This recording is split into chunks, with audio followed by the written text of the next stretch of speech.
nous allons réaliser notre première application Android. Donc on va commencer par ouvrir Eclipse. Là, on choisit notre workspace, il n'a pas changé. Alors, une fois Eclipse lancé, on peut revenir sur les 3 boutons dont je vous avais parlé dans une précédente vidéo. Les 3 boutons qui sont entièrement dédiés à Android. Donc le premier, on avait vu, c'était pour créer des émulateurs. Le deuxième, il permet de créer des projets. Donc, on va cliquer dessus, voilà, il nous ouvre un wizard qui va nous permettre de créer notre application de façon simple. Donc, en premier lieu, on nous donne un nom au projet. Donc, on va l'appeler Bonjour. Ensuite, il nous demande de choisir le SDK qu'on souhaite utiliser. Donc, on va choisir le 1.5. Le nom de l'application, on va l'appeler Bonjour Android. Alors, le package name, c'est très important. Ça, vous verrez plus tard quand on publiera l'application dans le market Android. Il faut que ce nom soit vraiment unique. De préférence, choisissez des noms, par exemple le nom de votre société, point quelque chose, point le nom de l'application, des choses comme ça. Donc nous, on va les appeler comme .formation.bonjour. Ensuite, il nous propose de créer une activité pour nous, donc l'activité principale. On n'est pas obligé, c'est optionnel. Mais bon, au moins, ça permet de créer une activité de départ avec un layout et tout ce qu'il faut pour pouvoir lancer l'application. Donc, quand on l'utilise, donc on va l'appeler main. Voilà, donc on clique sur Finish et il nous crée notre projet. Donc, notre projet est créé. Alors, il se peut qu'il vous affiche une erreur la première fois ou d'autres fois. Dans ce cas, il faut faire propriété sur le projet, aller dans Java Compiler, et il se peut que cette case-là soit cochée et qu'elle soit par exemple avec le 1.5. Donc, il faut faire en sorte que ce soit le 1.6, en l'état actuel des choses, en tout cas avec le SDK qu'on a mis et l'Eclipse. Au pire, si vous voulez éviter d'avoir des erreurs de façon régulière, décochez la case Enable Project Specific Setting, allez dans Configure Workspace Setting et choisissez la 1.6 par défaut. Comme ça, vous serez sûr que pour chaque projet que vous créerez, il utilisera la version 1.6. Voilà. Donc, le projet est créé. On peut aller regarder vite fait ce qu'il nous a mis dedans. Donc, on voit bien notre nom de package. On voit bien le fichier main.java qu'il a créé, donc la première activité. On peut aller regarder dedans. Donc là, il y a quelques lignes. Donc, on voit qu'ici, il y a un onCreate qui permet au démarrage de l'application de lancer du code. On peut voir que dans les ressources, il y a un fichier XML dans les values, un fichier main XML dans les layout et une icône qui est mise dans les drawables.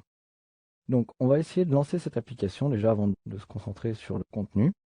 On va regarder ce que ça donne dans l'émulateur. Donc je vais lancer l'application en appuyant sur le petit bouton play. Une fois que je le lance, il me demande certaines choses. Qu'est-ce que je veux exécuter exactement? Donc nous on va choisir Android application. Il va lancer l'émulateur. Donc là il utilise le dernier émulateur qu'on vous avait présenté dans l'autre vidéo. Voilà, donc l'émulateur est lancé. Il ne faut pas oublier de cliquer sur menu puisque par défaut le système Android reste bloqué sur l'écran de démarrage. Donc en cliquant sur menu, hop, ça le débloque. Et voilà, et donc nous avons notre première application Bonjour Android et dedans elle contient un Hello World main. Maintenant que notre application est lancée, nous allons regarder un peu plus en détail ce que contient notre projet. Donc on peut garder l'émulateur ouvert derrière. Du reste, je vous conseille de le laisser ouvert tant que vous êtes en train de développer votre application. Ça évite d'avoir à attendre le temps de démarrage qui des fois peut être un petit peu long. L'émulateur, même si vous fermez Eclipse et que vous rouvrez Eclipse, il sera très bien raccrocher l'émulateur et lancer son application dessus. Regardons dans Eclipse. Ici, nous avons donc le fichier main.java qui se trouve dans le projet Bonjour.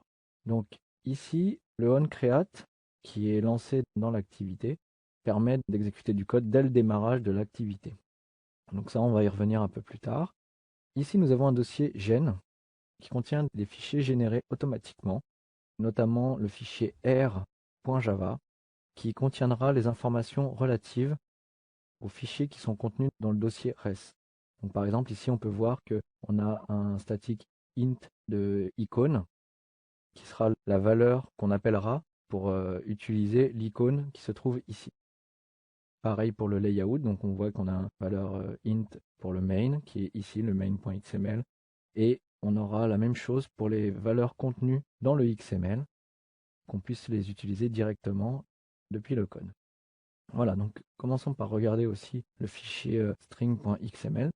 C'est un fichier de ressources dans lequel on peut déposer un tas de chaînes de caractères, de tableaux de string, de tableaux de integer, de valeurs numériques, un tas de ressources qu'on peut avoir besoin dans notre application. Donc vous voyez ici j'ai cliqué sur l'onglet ressources et en fait ici on a une interface visuelle qui nous permet d'ajouter si on veut des valeurs. Donc on peut très bien choisir string, hop, ici il nous demande un nom pour l'identification de cette valeur, donc on va mettre nom et la valeur, on va mettre par exemple Nicolas. Voilà, soit vous faites CTRL S au clavier, soit vous faites fichier save et il enregistrera. Quand un fichier n'est pas enregistré, enfin qu'il est en cours d'édition, vous verrez une petite indication à côté du fichier en haut. Par exemple, là, si je modifie, si je mets mon nom complet, ici, vous avez une petite étoile. Donc ça veut dire que le fichier est en cours d'édition et qu'il n'est pas sauvegardé. Donc gardez toujours un œil sur les fichiers en haut parce que si vous oubliez de les sauver, ça peut poser des problèmes à certains moments. Donc là, CTRL S, ça permet de sauvegarder. Donc ensuite, nous avons le fichier main.xml. Donc, il se trouve dans le dossier layout. Un layout, c'est un fichier qui permet de définir une activité comme elle sera visible sur le téléphone. Donc, c'est une aide visuelle, on va dire, pour définir la façon dont on veut agencer les choses dans l'interface du téléphone. Ici, vous voyez sur la gauche, il y a un tas d'éléments, des layouts, des views. Dedans, si vous regardez un petit peu, on aura par exemple un bouton. Donc, si on veut, on peut mettre un bouton ici.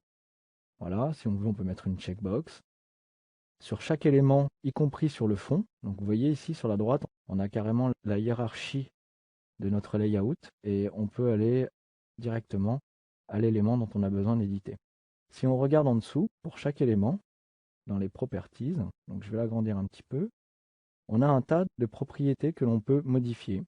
Donc par exemple le bouton, là, je vais lui dire de s'agrandir le plus largement possible sur la fenêtre.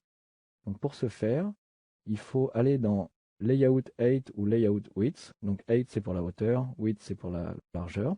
Et ici, au lieu de lui dire de faire un wrap content, donc de tenir dans le contenu dont il a besoin, on va lui dire de tenir sur toute la largeur. Donc fil par an, ça veut dire en gros de tenir sur toute la largeur puisqu'on est dans la propriété Width.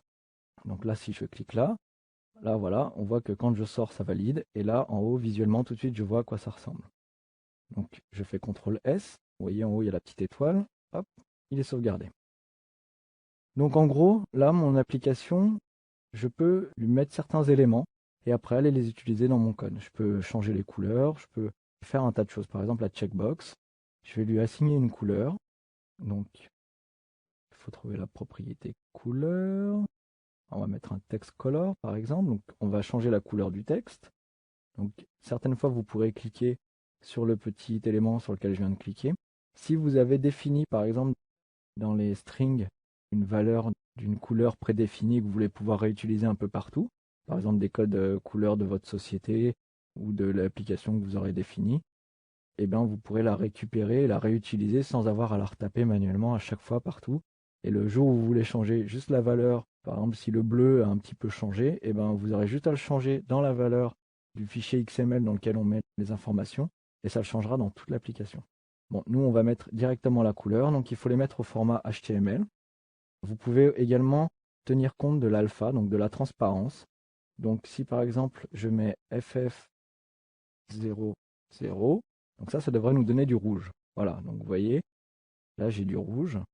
Si je mets les deux premières valeurs, donc qui sont hexadécimales, si par exemple je mets 40, donc le premier numéro, en fait, définit la transparence de la couleur. Donc si je valide, vous voyez, on voit qu'elle est un peu plus transparente. Elle se fond avec la couleur noire. Donc je vais quand même remettre sans transparence. Donc FF, ça veut dire 255, donc opaque. Voilà, donc je sauvegarde. Et puis pour tester ce que mes changements ont fait, je vais lancer l'application à nouveau. Donc le mieux, c'est de vous positionner sur l'application ou sur un fichier Java et de lancer. Donc vous voyez, là, mon appli était déjà lancé, mais en fait, il l'a fermé et il l'a relancé tout seul. Donc là, on voit bien, j'ai mon bouton et ma checkbox, qui pour l'instant font rien puisque je n'ai pas assigné de code dessus. Mais les changements que j'avais visuellement dans mon interface, eh ben, elles se retrouvent désormais dans mon application. Dernier point que nous allons aborder dans cette vidéo est le manifeste. Donc le Android Manifest est un fichier obligatoire. Il permet de définir un tas de propriétés de l'application elle-même. Donc ça va vous permettre de définir notamment le nom du package, la version du code et le nom de la version. Donc ces deux informations, on verra plus tard, ce sera important au moment où vous publierez vos applications dans le market. Vous pouvez définir d'autres informations comme la version de SDK. La version SDK pour le SDK 1.5 de Android, c'est le numéro 3. Le 2, c'est pour la 1.1. Vous aurez toujours 3 tant que vous serez sur Android 1.5. Vous avez également des propriétés de l'application elle-même. Toutes ces choses-là, on verra dans une vidéo prochaine. Comment les paramétrer, comment les utiliser. Vous avez également les permissions, donc ce dont l'application peut avoir besoin, par exemple avoir accès à Internet, avoir accès à vos contacts dans le téléphone, un tas d'informations, utiliser le GPS, etc. Donc ce sont des informations qu'il faut définir ici, puisque si elles ne sont pas renseignées, l'application ne pourra pas les utiliser et cela générera une erreur. Donc voilà, si on regarde le fichier .xml, voilà à quoi il ressemble. Il peut être beaucoup plus rempli que ça au fur et à mesure que vous remplissez des choses et que vous agrémentez votre application de nouvelles activités, de nouvelles permissions, etc. Voilà, donc tout ça sera expliqué dans des prochaines vidéos. Et dernier petit point, c'est le fichier, entre guillemets, le dossier Android 1.5, qui est en fait la librairie avec toutes les classes que peut avoir besoin notre application pour utiliser le système Android. Donc quand on codera et qu'on accédera aux classes Android, ça utilisera cette librairie pour y accéder.